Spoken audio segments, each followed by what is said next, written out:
আল্লাহর জ্ঞানী মানুষরা সমুদ্রের মতো হয়, তাদের ভিতরে অনেক জ্ঞান থাকে, কিন্তু তারপরেও তারা শান্ত থাকে, বিনয়ী থাকে। আর যাদের ভিতরে সম্পদ কম তাদের লাফালাফি বেশি। কথা বুঝতে পারছেন? সাগর এত শক্তিশালী হওয়া সত্ত্বেও আপনি তার সামনে গিয়ে দাঁড়ালে সে আপনার পা ধুয়ে দেয়। আল্লাহ বিনয়ী মানুষরা এমনই হয়, অনেক শক্তিশালী হওয়া সত্ত্বেও, সম্পদশালী হওয়া সত্ত্বেও তারা আপনার পা ধুয়ে দিক। অনেক শেখার আছে, অনেক কিছু। সাগর সম্পর্কে অনেক আয়াত আছে কোরআনে। যখন সাগরে নৌযান চলাচল করে তখন আল্লাহ পাক যদি ঝড় ঝাপটা দেন, প্রাকৃতিক কোনো বিপর্যয় দেন, তাহলে মানুষ মুখলেসভাবে আল্লাহকে ডাকা শুরু করে। যখন সে সেখান থেকে উদ্ধার পায়, আল্লাহ পাক উদ্ধার করে দেন, বিপদ থেকে বাঁচিয়ে দেন, আবার সে আল্লাহর সাথে শিরক করা শুরু করে। এই আয়াতগুলো সূরা ইউনূসের মধ্যে আছে। তো আমরা চেষ্টা করব সাগরের মতো সম্পদশালী হওয়ার জন্য। সম্পদশালী ভিতর থেকে, ভিতরে সম্পদ থাকবে, যেমন ভিতরে জ্ঞান থাকবে কিন্তু বাইরে বিনয়ী ভাব থাকবে। সাগরের মধ্যে পা ধুয়ে দেওয়ার মানসিকতা থাকতে হবে। এবং যখন সে আল্লাহর হুকুমে মানে গর্জন প্রদান করা শুরু করে তখন কিন্তু সামন পিছন সব ভাসিয়ে নিয়ে চলো। তাই নর্মালি শান্ত থাকতে হবে, যখন আল্লাহর হুকুম আসবে তখন ছাপিয়েও পড়তে হবে। কথা কি বুঝতে পারছে? সমুদ্রের মতো অনেক কিছু শেখার আছে। এগুলো শিখতে হলে আগে দৃষ্টিভঙ্গি চেঞ্জ করতে হবে। সাধারণ মানুষের মতো সব দেখলে হবে না, আপনাকে খিদির আলাইহিস সালামের মতো দেখতে হবে। কার মতন? মুসা আলাইহিস সালাম বলছেন যে নৌকা ফুটা করলেন কেন? সূরা কাহফ কেউ পড়েছেন? সূরা কাহফ পড়েছেন তো? নবী মুসা আলাইহিস সালাম বলছেন নৌকা ফুটা করলেন কেন? তিনি বলছেন নৌকা ফুটা না করলে জলদস্যু নিয়ে চলে যেত। মুসা আলাইহিস সালাম বলছেন নিষ্পাপ বাচ্চাকে হত্যা করলেন কেন? খিদির আলাইহিস সালাম বলছেন এই বাচ্চাকে হত্যা না করলে এই বাচ্চা বড় হয়ে বড় কাফের হতো, পিতা মাতাকেও কাফের বানাতো। মুসা আলাইহিস সালাম বলছেন এই দেয়াল কেন নির্মাণ করলেন পারিশ্রমিক ছাড়াই?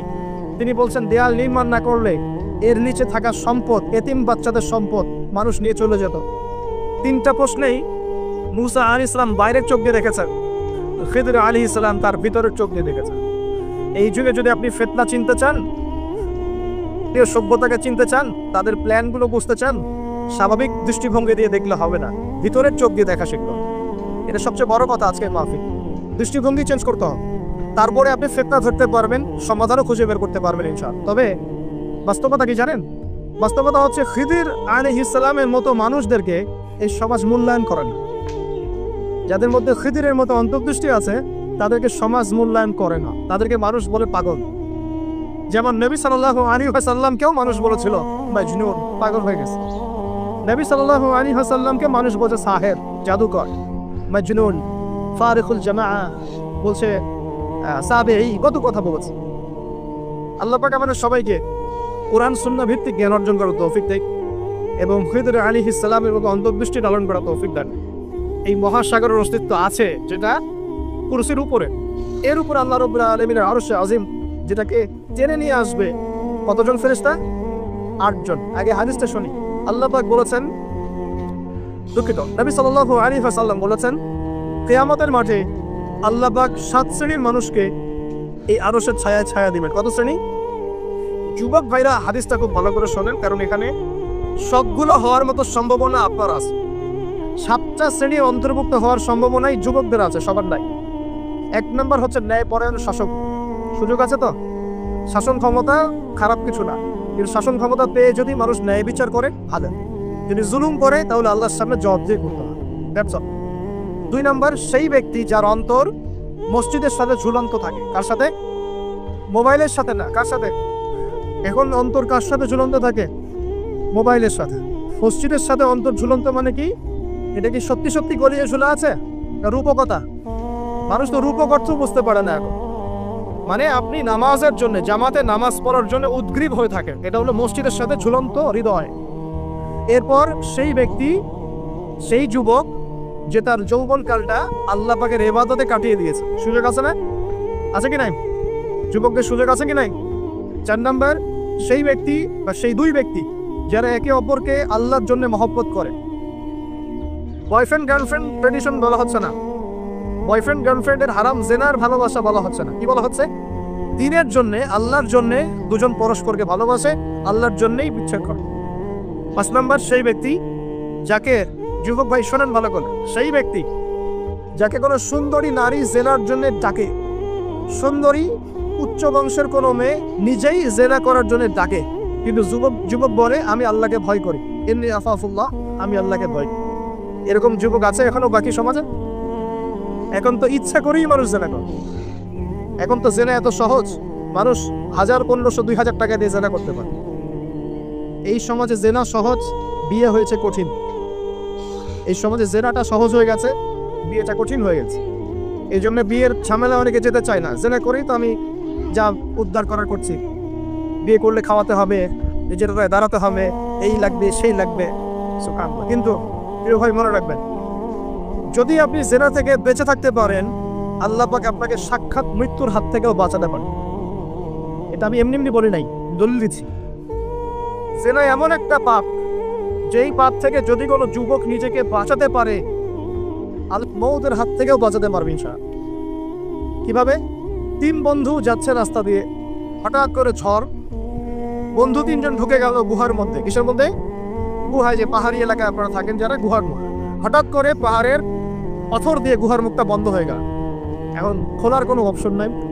সবাই বলছে এখন 3 জন, এখন তো আমরা বের হতে পারবো না। সবাই সবার নেক আমলের ওসিলা দিয়ে আল্লাহর কাছে দোয়া করো। কিসের ওসিলা দিয়ে?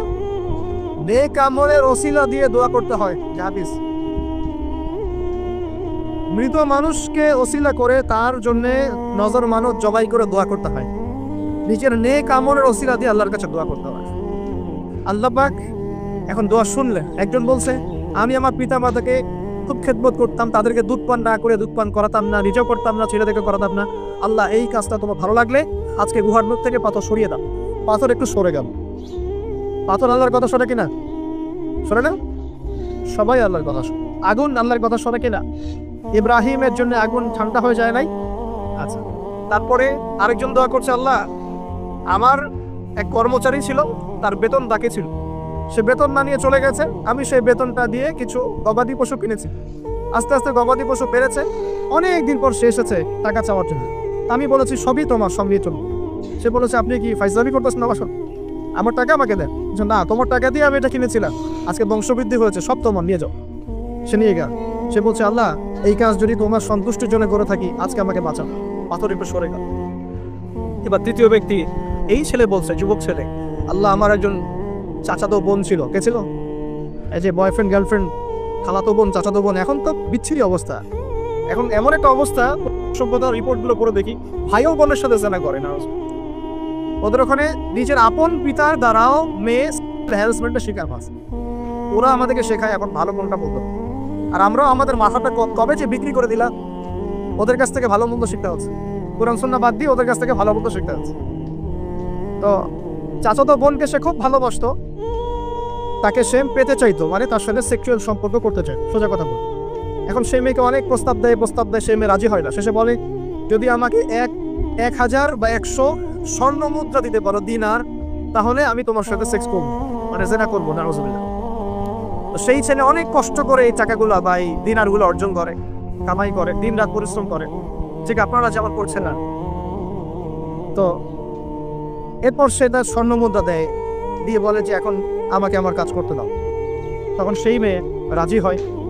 ঠিক যে মুহূর্তে তারা সেক্সুয়াল সম্পর্কটা করবে, ঠিক ওই মুহূর্তেই এই মেয়ে বলে ওঠে, হে আল্লাহর বান্দা, আল্লাহকে ভয় কর। আমি সারা জীবন আমার সতীত্বকে ধরে রেখেছি, কাউকে দেইনি। আমি কারোর সাথে এরকম অন্যায় করি নাই, আমি খারাপ মেয়ে নই, তুমি আমার ইচ্ছুটা নষ্ট করো না। কে বলছে কথা? মেয়ে। ওই অবস্থা থেকে কি একটা ছেলে উঠে আসা সম্ভব? এটা কি এতটাই সহজ? এটা কিন্তু সহজ না। সত্যি কথা বলতে এই বিষয়টা কিন্তু এতটাও সহজ না। যারা অবিবাহিত তারা হয়তো বুঝতে পারবে না, বিবাহিতরা বুঝতে পারছে। তো ওই অবস্থা থেকে সেই টাকাগুলো না নিয়ে সেই স্বর্ণমুদ্রা মেয়েকে দিয়ে ওখান থেকে সেই ছেলে উঠে আসে আল্লাহর ভয়ে। সে এখন গুহার মধ্যে আটকা পড়েছে, আল্লাহকে বলছে, আল্লাহ, ওই দিন ওই কাজ যদি তোমার সন্তুষ্টির জন্য করে থাকি, আজকে আমাকে মৃত্যুর হাত থেকে বাঁচাও। সমস্ত পাথর দপদপ করে সরে গেল। এটা কিন্তু কোনো গাল গল্প না, এটা বনু ইসরাইলের ঘটনা, সত্য ঘটনা। এই হাদিস থেকে আমি আপনাকে দলিল দিচ্ছি যে যদি জেনার মতো পাপ থেকে আমি সরে আসতে পারি, সাক্ষাৎ মৌত থেকে আল্লাহ বাঁচাতে পারে। প্রিয় ভাই, সেই যুবক আরো সে ছায়া ছায়া পাবে যে তার যৌবন কালটাকে আল্লাহর পথে কাটিয়েছে, এবং যে যাকে কোনো সুন্দরী মেয়ে জেনার জন্য আহ্বান করে, সে বলে আমি আল্লাহকে ভয় করি। আমরা তওবা করি, আমরা কোনো প্রকার জেনার পাপে যাব না। যদি হারাম কোনো সম্পর্ক থেকে থাকে আজকেই এই নাম্বার ডিলিট করে ফেলতে হবে। আল্লাহ পাক তৌফিক দান। ডিলিট করার আগে আবার ফোন করে বলেন না যে আজকে থেকে আর কথা বন্ধ, তাহলে এই কথা আর কোনোদিন শেষ হবে? একবারই বন্ধ, ডিসকানেক্টেড। কার জন্য? আল্লাহর জন্য। এবং এটা করার পরে আল্লাহকে বলতে হবে, আল্লাহ শুধু তোমার ভয়ে এবং তোমার সন্তুষ্টি পাওয়ার জন্য আমি জেনা থেকে বেরিয়ে আসলাম। আল্লাহ তুমি আমাকে হেদায়েত দাও, ঈমান দাও, আমল দাও এবং তোমার রাস্তায় আমাকে বেহিসাব রিজিক দাও। এবং নেককার কুমারী, নেককার প্রেমময়ী, তাকওয়াবান, মুত্তাকি একজন স্ত্রী আল্লাহ তুমি আমাকে দান করো। ইনশাআল্লাহ আল্লাহ পাক আপনাকে দান, আল্লাহ পাক দান করুন। আল্লাহ পাকের জমিন প্রশস্ত, আল্লাহর হাত প্রশস্ত। আল্লাহর হাতকে সংকীর্ণ মনে করবেন না, আল্লাহর জমিনকে সংকীর্ণ মনে করবেন না। আল্লাহ পাক যাকে ইচ্ছা বেহিসাব রিজিক দিতে পারে ইচ্ছা। আল্লাহ পাক আমাদের সবাইকে বেহিসাব রিজিক দান করুন বলি আমিন। আর কে? আর সেই ব্যক্তি যে এত গোপনে দান করে, যার বাহাত জানে না ডান হাত কি দান করেছে, যার বাহাত জানে না ডান হাত কি দান করেছে। আমাদের মতো নয় যে 10,000 টাকা দান করলে সবাইকে না জানানো পর্যন্ত ঘুম হচ্ছে না, এমন নয়। দান এমন গোপনে করে যে তার বাহাত জানে না ডান হাত কি দান করছে। আল্লাহ পাক আমাদের সবাইকে গোপনে দান করা তৌফিক দেন। এর মানে এই না যে প্রকাশ্যে দান করা যায় না, প্রকাশ্যেও দান করা যায়। অন্যকে উৎসাহিত করার জন্য প্রকাশ্যেও দান করা যায়, কিন্তু গোপন দান আল্লাহর কাছে অনেক বেশি পছন্দের। আর 7 নম্বর সেই ব্যক্তি যে নীরবে নিভৃতে গোপনে আল্লাহর কথা স্মরণ করে কাঁদে এবং তার চোখ দিয়ে অশ্রু প্রবাহিত হয়। এই 7 শ্রেণীর মানুষকে আল্লাহ পাক কিয়ামতের মাঠে আরশের ছায়া দিবে ইনশাআল্লাহ।